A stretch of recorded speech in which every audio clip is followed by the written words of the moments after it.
We're in the Smithsonian American Art Museum looking at a painting by Roger Shimomura, Diary, December 12th, 1941. This painting actually refers very specifically to an experience of his grandmother's. That date might resonate, at least a date close to that, as the date that Pearl Harbor was bombed, December 7th in 1941. Immediately after Pearl Harbor was bombed, the American government froze the bank accounts of all Japanese citizens and Japanese Americans living in the U.S. But then a few days later, on December 12th, which is when this diary takes place, President Roosevelt gave the order that these Japanese Americans could withdraw up to $100 a month from their bank accounts. And so even though they were citizens and they had lived here, they were effectively treated as a national security threat. Shimomura was born in 1939, so in 1941, 1942, he's a toddler.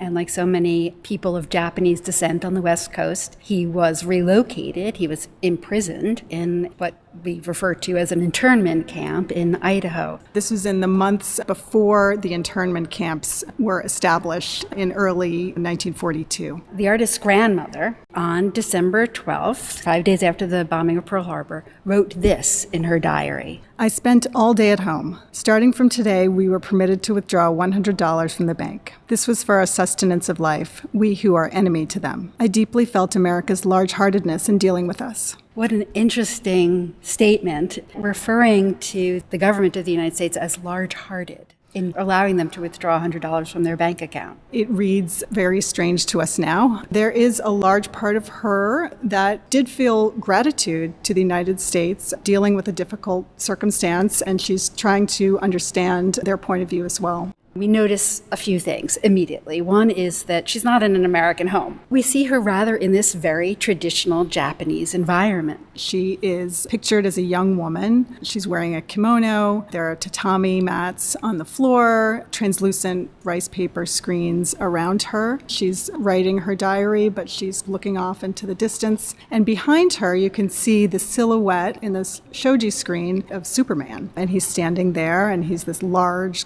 heroic, looming figure, his cape rustling in the wind. But he has a menacing presence. The presence of Superman can be read in two separate ways. You can take him in a very straight way, looking at her diary and equating Superman to the large-hearted American. And obviously Superman is a heroic figure. He's a protective figure. He might be standing outside of her house to protect her. But at the same time, I think you're also getting part of the artist's own perspective. Roger Shimomura read his grandmother's diary in translation and came across that notion of the large-hearted American and puzzled over it and said, is this really as she intended it?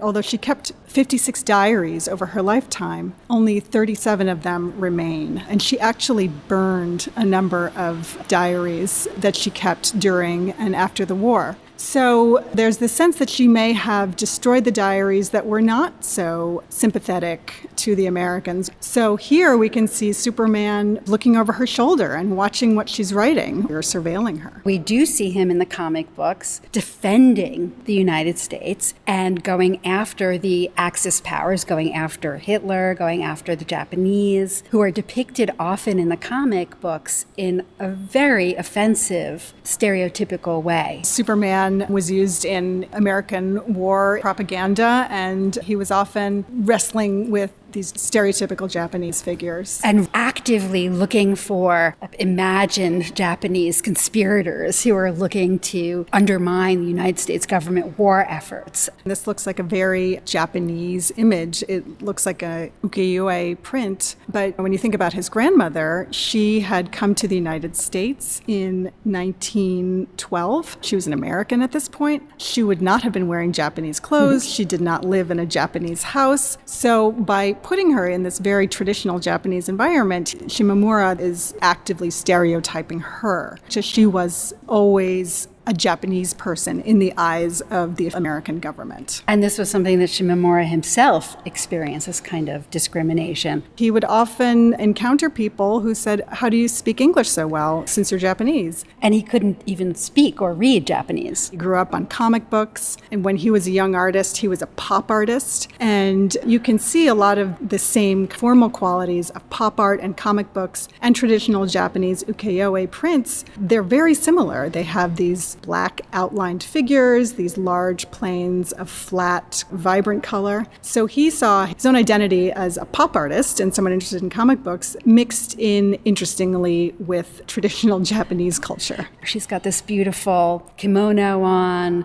these lovely yellows and purples and oranges and greens. And then the space outside is also rendered in those colors. But on either side of her, these silhouettes, the grays, the cream color, it feels almost like a more threatening environment around her. And even the grid becomes here like the bars of a prison and reminiscent of the internment camps, the prisons that were set up for people of Japanese descent. His family was in Idaho in a place called Minidoka that actually had 8 guard towers and barbed wire around it. There's definitely the sense that she's living in this beautiful environment, but that there are shadows looming around her. While this depicts a scene that was before the internment camps, Roger Shimomura knows the history, knows what's going to happen. So these shadows looming are real shadows. And this is a history that profoundly affected his family. It profoundly affected all Japanese people living in the United States at this time. And it's one that they struggled to recover from.